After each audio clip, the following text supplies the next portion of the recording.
Millennials are also known as Generation Y or the Net Generation. They are the demographic cohort that directly follows Generation X. The term millennials is usually considered to apply to individuals who reached adulthood around the turn of the 21st century. The precise delineation varies from one source to another. However, Neil Howe and William Strauss, authors of the 1991 book Generations: The History of America's Future, 1584 to 2096, are often credited with coining the term. Howe and Strauss define the millennial cohort as consisting of individuals born between 1982 and 2004. Millennials grow up in an electronic-filled and increasingly online and socially networked world.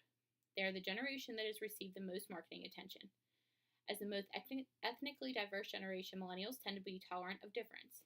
Having been raised under the mantra, follow your dreams, and being told they were special, they tend to be confident. While largely a positive trait, the millennial generation's confidence has been argued to spill over the realms of entitlement and narcissism.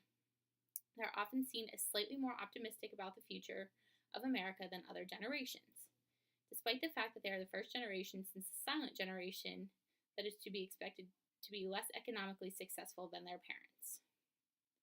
One reported result of millennial optimism is entering into adulthood with unrealistic expectations, which sometimes lead to delusionment. Many early millennials went through post-secondary education only to find themselves employed in unrelated field or underemployed and job hopping more frequently than previous generations. Their expectations may have resulted from very encouraging, involved, and almost ever-present group of parents that became known as helicopter parents. Millennials in the workplace encounter the BYOD trend, bring your own device trend. It is in part to reaction of millennials' near addiction to mobile devices. Workplace satisfaction matters to millennials more than monetary compensation, and work-life balance is considered essential. They are less likely than previous generations to put up with unpleasant work environment and much more likely to use social networking to broadcast their concerns. On the other hand, satisfied millennials are often employee advocates for the organizations they work for, providing honest, free, convincing public relations. Millennials grew up with computers, the internet, and graphic user interface. This familiarity makes them adept to understanding interfaces and visual languages. They tend to adjust readily to new programs, operating systems, and devices to perform computer-based tasks more quickly than older generations. Although it's been proven that multitasking is not usually an effective way to work, millennials may be the employees that are most likely to pull it off. Millennials have also shown to have the least faith in the institutions of America. Conversely, they also show the highest support of political independence and protest-formed governments. Although millennials have less faith in religious institutions, at the same time, many numbers have also risen for those who have absolute faith in the existence of a God.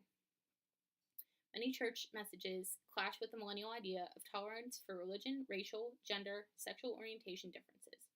Millennials are also concerned about social justice and will not support institutions that they see in conflict with social and economic equality. As such, millennials are exerting their influence on the world around them as all prior generations have done. So today I have my mentor teacher, Danielle Weimerskirch, with me, and she's going to answer a few questions about millennials. Okay, Danielle. What characteristics do you observe of millennials in your classroom? Millennials in my classroom are much more creative than students have been in the past. They also would rather collaborate with other students than work as individuals. They're much more tech savvy, and they seem to be much more entitled and sheltered. They also expect constant praise and rewards for work that is already expected of them. They are also very competitive and they don't like to lose, but they feel much more pressure from their parents and society as a whole. Okay. What strengths and gaps do you see resulting from these characteristics? With the students' creative nature and teamwork characteristics, they're thinking of new ways to solve problems in the classroom. With their ability to utilize technology, they are able to create new avenues for future careers that they may not have thought of before, such as coding and app development. They are also able to explore new ideas and ways of learning material in the classroom. Some gaps that they experience are also constantly expecting rewards as well as praise for simple tasks that are already expected of them, like I said before. They are also feeling as if they are unsure of themselves because they want constant reassurance that they are on the right path. They also have a difficult time through any competitive avenue because they are constantly striving for perfection and do not want to lose. What teaching strategies do you feel work or do not work when teaching millennials? The strategies that need to be used in the classroom is the incorporation of technology much more and making all activities much more hands-on. These students like to work in groups, so when you have higher level grades, it's important to have group work. It's important to allow them to be more creative in their assignments. So if they're doing a book report, for example, maybe allow them to do a poster or a video or a PowerPoint, whatever would make them feel more comfortable. It's also important to let them be competitive, but not be too competitive, because then they will cause problems and they will also want all that praise.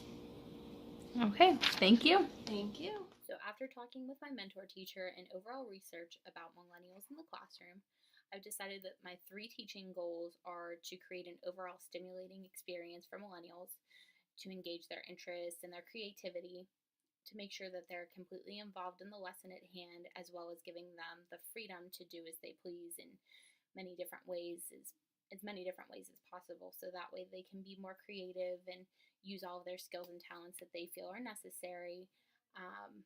I'm also going to incorporate more technology into my classroom.